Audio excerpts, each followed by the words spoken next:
But listen, you got to adapt. Things change. Right. The thing I would recommend is if you have if you're more of a niche product and all of a sudden now your Facebook ads are performing worse, I would focus much more on niche influencers. So finding influencers in your niche and using them, because that still works great. I still think the far majority of influencers are very underpriced.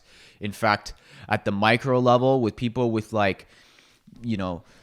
anywhere from 5 to 20,000 followers, especially in a niche, a lot of times you can just send them your product for free. Well, that's a it good doesn't even question, cost because money. There's always opportunity. Like obviously, nobody likes to have a marketing channel that was working really well all of a sudden not work. But that's life.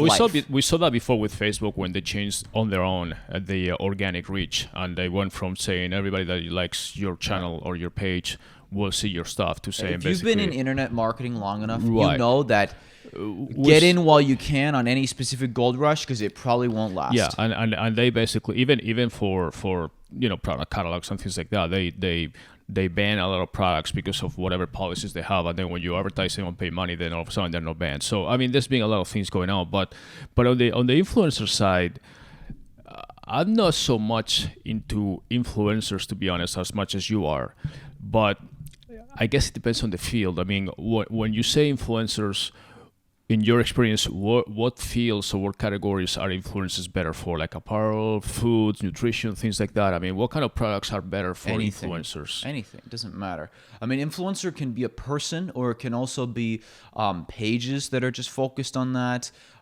It can be communities that are it kind of is broad. It's just basically are there niche groups, so to speak, that kind of focus on where the audience is very much interested in your product. So it could be like like I said, if you sell a specific hunting gear thing, it could be an Instagram hunting page. It doesn't even have to be a person. It could be a person too. But things like that, they work, dude. When a lot of them, if you can get someone who has 15,000 followers and has good engagement, and all those people are obsessed with hunting, and all you have to do is send them the product for free, and they'll basically promote you. Mm-hmm. It's a steal. Yes. And even when it costs, I mean, I just think, I seriously think that the cost of influencers 3 years from now is going to be 5x what it is today, because I think it's still so underpriced. Yes, but it's very hard to find for the average agency or the average person to find or to separate the good influencers from the fake influencers, the influencers that have basically become it's not that hard. I mean, yes, it takes work, but everything takes work. I know very reputable influencer agencies that also have had a hard time separating the true from the false. Dude, the best way is look at the page. Right. I mean, look at the page. Do they have engagement? How many followers do they have? And how many likes are they getting per post? How many comments are they getting on the post? Are the comments actual comments, or are they like just emojis and shit? Just a bot, yeah.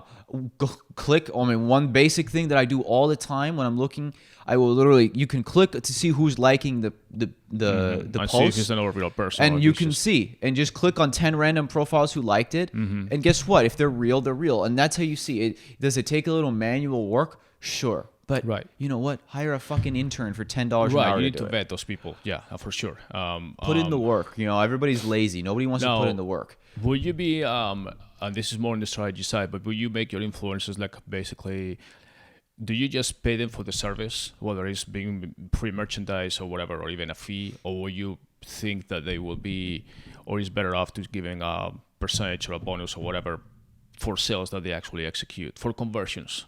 Like more of a paid for performance versus paid for branding or exposure. It really depends on the influencer. Bigger influencers don't do that shit. They say pay me. If you have a smaller influencer and you say, hey, I'll send you free product and then I'll give you an affiliate link, that may work. It's really a negotiation thing. But it also depends on, is it a one-time deal? Are you doing a package deal? Most of the time, the better approach is not to do like a one post or one story. It's to do a package, a set of deliverables over, say, like 2-3 months, and then basically say, okay, over the next 3 months, you're going to do 3 posts and 6 stories or whatever, something like that, and have a set of deliverables. Then you could do an affiliate link where they could tell people to swipe up. It really depends. I mean, this is all like, I mean, we can get into the minutiae, but Right. I'm just thinking and that a lot of if this is my, negotiation. for my business side, I don't want an influencer to just say, okay, pay me X thousand dollars and send me the product and then I'll do the thing. Yeah, but you negotiate. Yeah, I know you negotiate, You but negotiate. still, when So you if- pay the money up front and then you don't know what you're gonna get on the back end because it's very intangible. I mean, you buy a good, you say, okay, I'm gonna pay you this, you're gonna give me this. That's fine. But with the influencer, you're trusting them that they're gonna influence their audience, whether it's true or not, a true audience, into buying this, and then before you know it, it's like, okay, well, I didn't get results. Oh, sorry, they can just say your product wasn't that good, whatever, you know. Whereas you say, I'm going to give you this product and maybe a base, but then I'm going to pay you per performance, basically give you X percentage of every sale that comes from your sales with your code and your tracking link and all that stuff.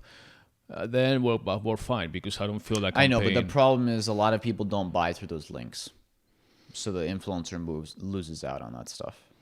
That's a challenge right now. I know there's actually companies trying to solve that, but right now the challenge is like a lot of people just don't buy through those links. So they might be influenced by that person and see it, but then they're not They don't get actually the attribution. right. Again, it's all negotiation. Right, If right. the fee is fair, if it's a fair fee, you know. Well, I mean, obviously they pay for if the influencer work well, you know, you're gonna hire them again. So obviously that incentivize for a good performance too. Yeah. So even if you pay them a fixed fee, you say, okay, well, this works, we'll do it next month and next month and next month. So Right, in a too way- many people look at influencers as a quick thing. Don't look at influencers as a like. I wouldn't do influencer marketing as direct response, so to speak. No, it's different. Yeah. Definitely. I think that doesn't work as well. The best approach is to just basically do. I mean, in reality, influencer marketing is another form of referral marketing that used to be before. Where you no, basically ask it's for just referral. a version of, in the same way when you see like the old school commercials of like the cologne ads where they have, you know, George Clooney in a cologne ad, and it's not direct response. It's like George Clooney with some hot chick driving a car and he like smells good, and then it says buy Dior cologne. It's not really direct response, but it's just, oh, we have George Clooney promoting our cologne. It's Yeah. just a micro version of that.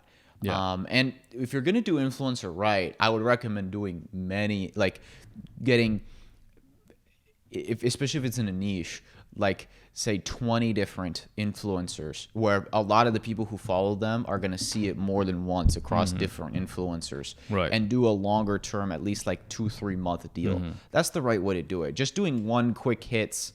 It's not that it can't work, but it's just like throwing darts. You know, I mean, you have to be a little more focused. One more question before we wrap it up, as far as the influencer marketing, which is a topic that we just brought up. But will that work better? And I'll say one more thing.